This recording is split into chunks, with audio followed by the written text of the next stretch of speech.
हर प्रश्न का उत्तर है, चाहे आपकी कोई भी परेशानी हो, कोई भी इच्छा हो। श्रीमद् भगवत गीता आपके हर प्रश्न का उत्तर देती है, आपकी हर समस्या का हल देती है, चाहे वह परेशानी आपके मन की हो या धन की हो या आपके शरीर की हो या आपके रिश्तों की हो। आपको अपनी हर समस्या का उत्तर श्रीमद् भगवत गीता में जरूर मिलेगा। आज हम उसी श्रीमद् भगवत गीता के ऐसे 11 अनमोल उपदेश आपको बताएंगे जो आपकी पूरी जिंदगी बदल देंगे। बस आप इन बातों को वीडियो के अंत तक ध्यान से सुनिए। जो भी व्यक्ति इस वीडियो को अंत तक सुनेगा, उसे अपनी जिंदगी, उसे अपनी हर परेशानी का हल अवश्य मिलेगा। उसे अपनी जिंदगी में जो कुछ भी चाहिए वह उसे जरूर मिलेगा। श्रीमद् भगवत गीता का सबसे पहला उपदेश यही है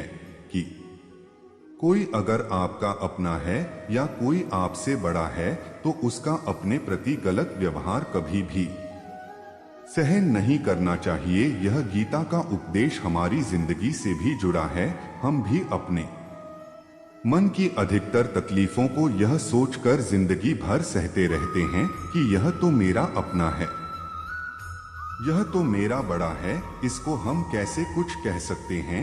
हम अगर नहीं सहेंगे, कुछ कह दें तो हमारे रिश्ते ही खराब हो जाएंगे, हमारे रिश्ते ही समाप्त हो जाएंगे। पर सोचने की बात यह है कि उस व्यक्ति को आप अपना कैसे मान सकते हैं जो आपकी तकलीफों की वजह हो।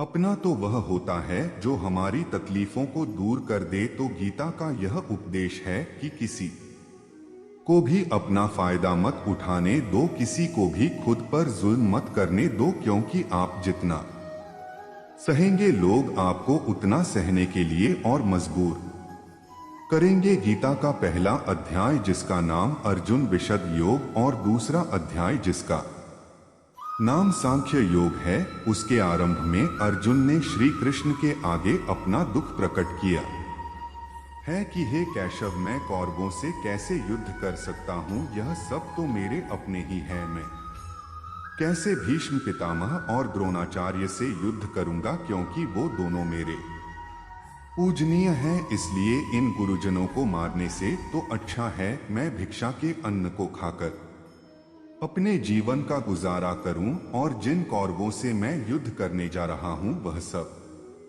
धृतराष्ट्र के पुत्र मेरे भाई ही हैं, मेरे अपने ही हैं। इन सबको मारने से अच्छा है कि मैं सन्यासी बन जाऊं। तो श्री कृष्ण ने अर्जुन से कहा कि यहाँ कौन अपना है और कौन पराया है। जो अधर्म करता है उसके साथ युद्ध करना तुझे मोक्ष और मुक्ति देगा। तू अपने इस मन के मोह को त्याग दे, नहीं तो सारा जग तेरी निंदा ही करेगा, तुझे डरपोक कहेगा। बात अपने पराये की नहीं है, बात धर्म और अधर्म की है, बात सही और गलत की है। अगर तू गलत को सहेगा, उसका अंत नहीं करेगा, तो गलत करने वाले को और बल मिलेगा, वह और भी गलत करेगा। इसीलिए मन के मोह को त्याग करके तू युद्ध कर। महाभारत की एक और कहानी भी है, जब अर्जुन के पुत्र अभिमन्यु की युद्ध में मृत्यु हो जाती है, तब अर्जुन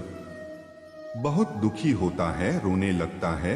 वह श्री कृष्ण से कहने लगा कि मेरा पुत्र अभिमन्यु मर गया है, मैं यह दुख बिल्कुल भी सहन नहीं कर सकता, मैं भी अपने आप को समाप्त कर लूंगा। फिर भगवान श्री कृष्ण उसे आत्माओं के लोक में लेकर गए, जहां अभिमन्यु आनंद से बैठा हुआ था, क्योंकि उसने क्षत्रियोचित व्यवहार किया, इसलिए उसे उत्तम पद की प्राप्ति हुई। जब अर्जुन अभिमन्यु के पास रोते रोते पहुंचा, अपने पुत्र को देखकर अर्जुन बहुत प्रसन्न हुआ, उसे गले से लगाकर कहने लगा कि हे पुत्र, तेरे बिना तो मैं जी ही नहीं सकता, मैंने तो अपने जीवन की आशा का ही त्याग कर दिया है। तो अभिमन्यु कहने लगा कि आप कौन है? अर्जुन बोला, मैं ते